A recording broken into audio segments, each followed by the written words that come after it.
Hey folks, this is Vincent Tiki with let's try that again. This is Vincent Tiki with Dad's Gaming Addiction, and today we're going to quickly review Tiny Epic Galaxies along with the expansion, the Black Edition.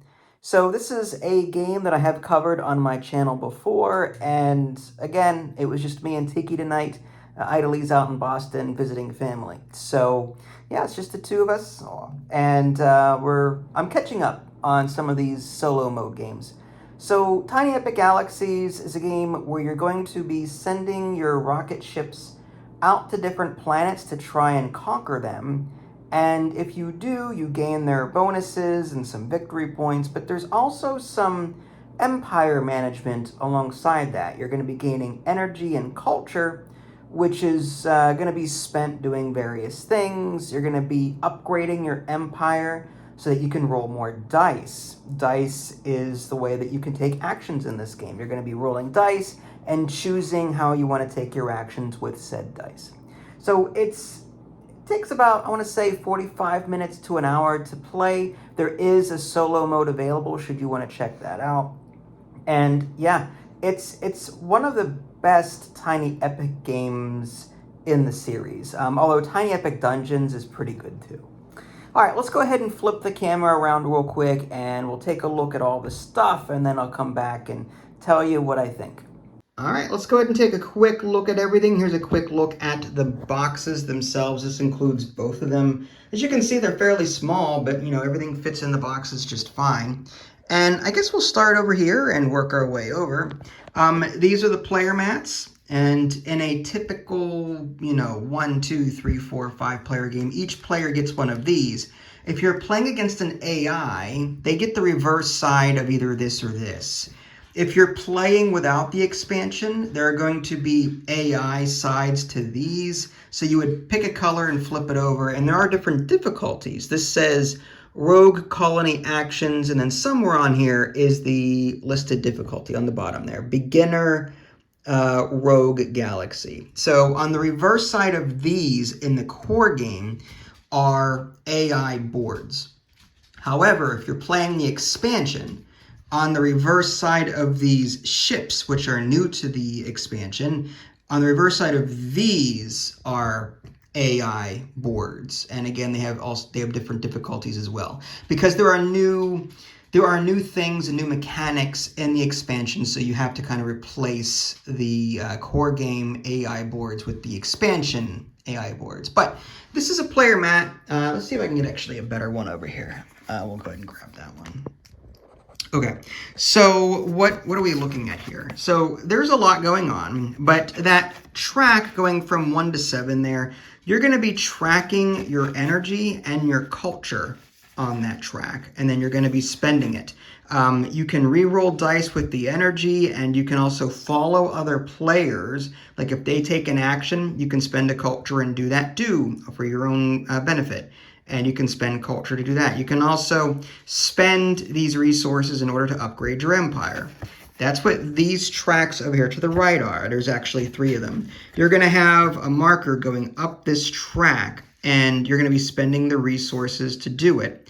Now, there's a ship track, so as you go up this track, it unlocks things to the left of it. So if you get up to the 3 here when you're upgrading your empire, you go from having 2 ships to 3 ships. And same thing with dice. You start the game with 4 dice, but if you get up to the 2 here, you get 5 dice. And then if you get up to the 4, you get 6 dice. And you also get extra victory points at the end of the game if you make it to the 2, then 3, 4, 5, 6. At 6, you get 8 extra victory points.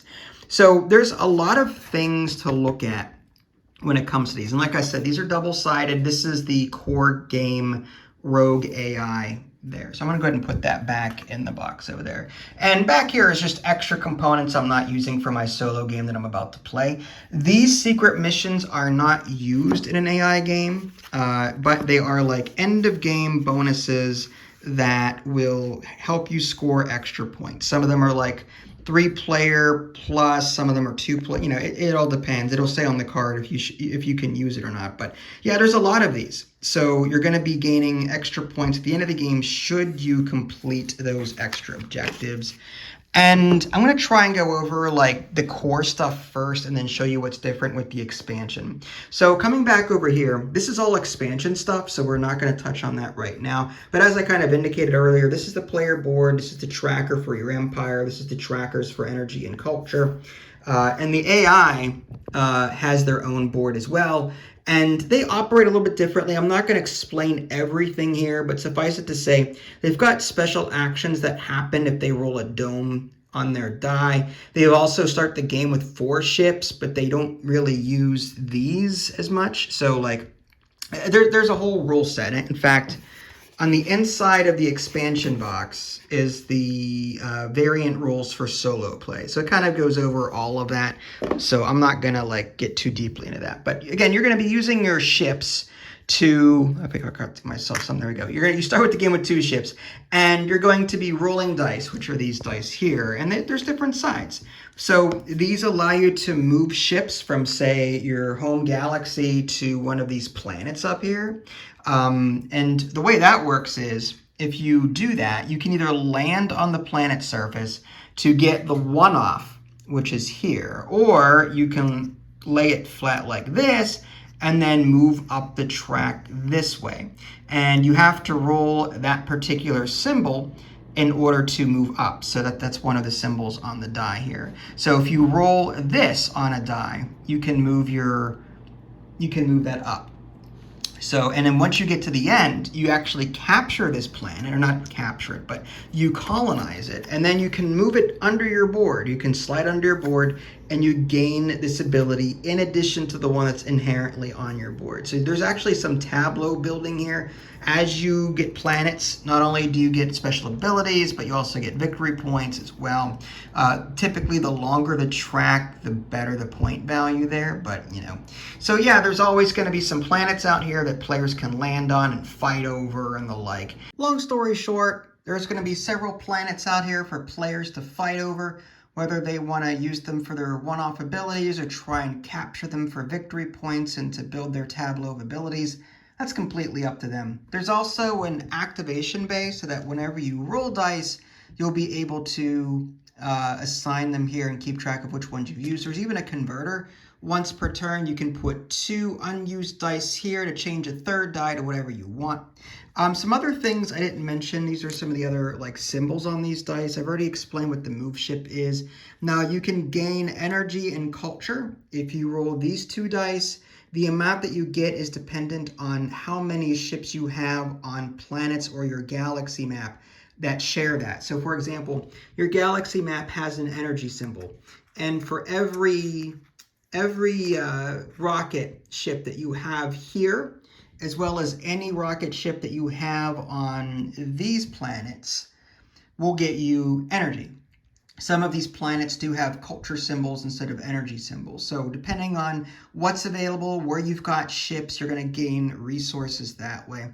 And again, to move up these tracks, that's where this economic and diplomacy stuff comes in. And again, there are these dome faces right there.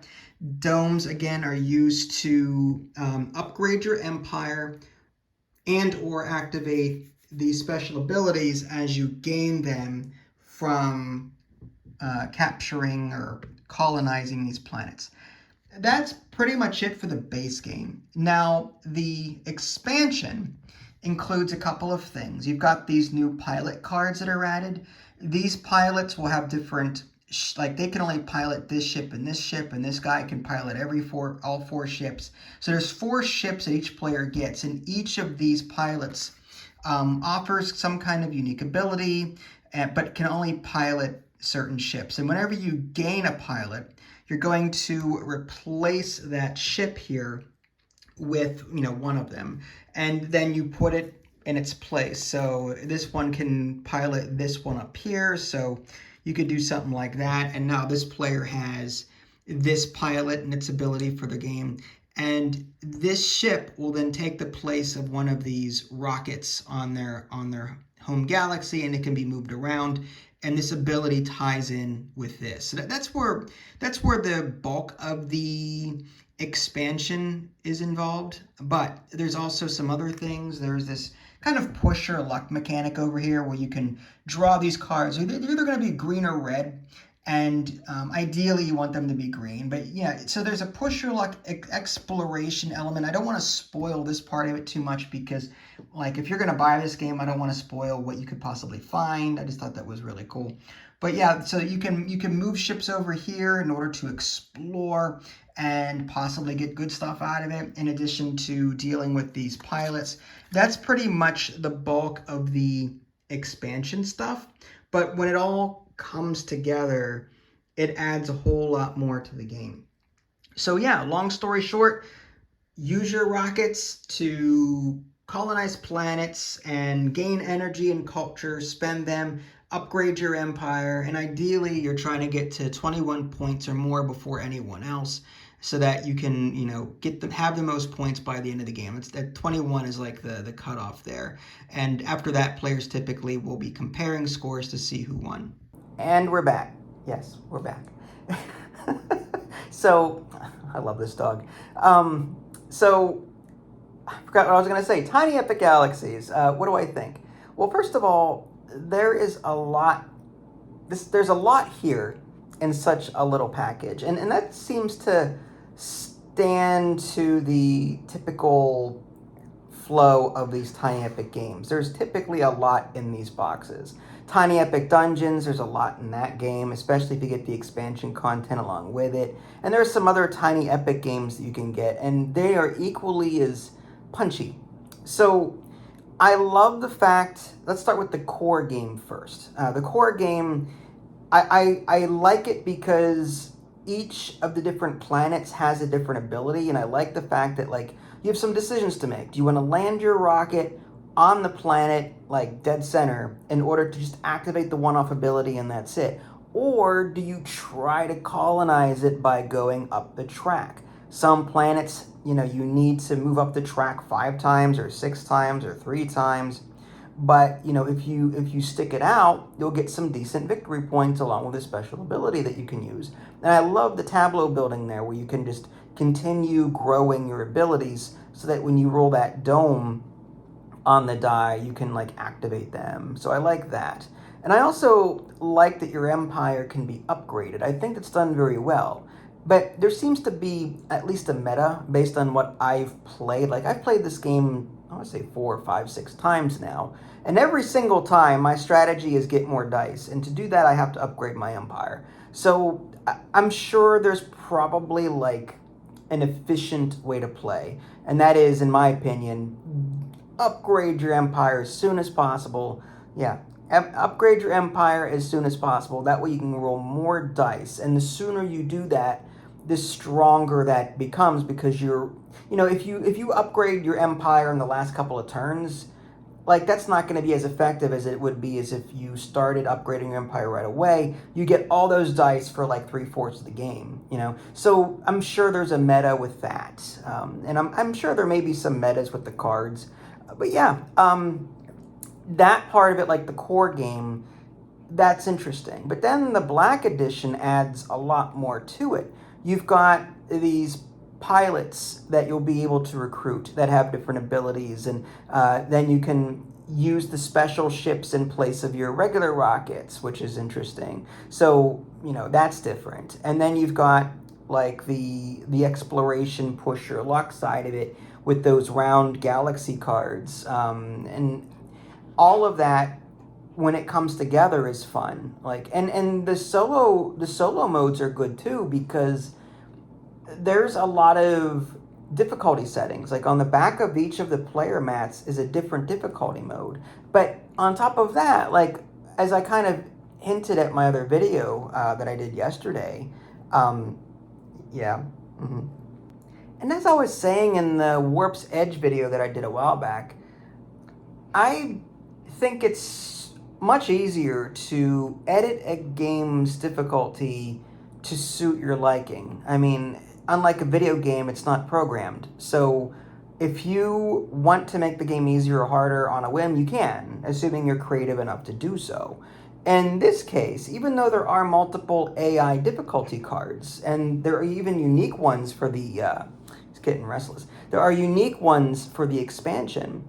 You could, in theory, roll one fewer die for the AI each round on his turn. That gives him less actions so that he's not kicking your butt and all that stuff. Here, sit down. There we go. So, yeah. So you could try that. In the AI solo mode, you can... you're not supposed to use the secret missions, which are the like end game bonus cards, like end of game extra victory point stuff. But if you're feeling frisky and you want to be a rebel and change the rules a little bit, go ahead, deal yourself a secret mission, and if it's not applicable to your current situation, like there are like 3+ player bonus cards, just draw a new one. Just draw one that makes sense for the 2-player game with the bot that you're in. So you could try that. Or you could play on a harder mode and do that. Again, games like this are super customizable that way, and I really like that. So now that I've played the Black Edition, I don't think I could go back to just playing the core game. Like, every time I play this, I use the Black Edition expansion because it adds so much more to the core game. The core game was pretty punchy as is, but the Black Edition definitely adds even more to the table. So yes, out of all of the Tiny Epic games, if you're going to get one or two of them, I would say get Tiny Epic Galaxies and the expansion, as well as Tiny Epic Dungeon, which we have covered as well on my channel before. I don't remember if I did a solo of that. Maybe might be something I might consider doing. So yeah, Tiny Epic Galaxies Black Edition, the expansion. Definitely check them out. I highly recommend it. Let's just put it that way. I'm pretty sure Tiki recommends it too. Do you recommend it, Tiki? Yeah, you can tell. He's so excited. Yeah, okay. Well, this is Vincent Tiki. Thanks for watching. We'll catch y'all next time. Take care.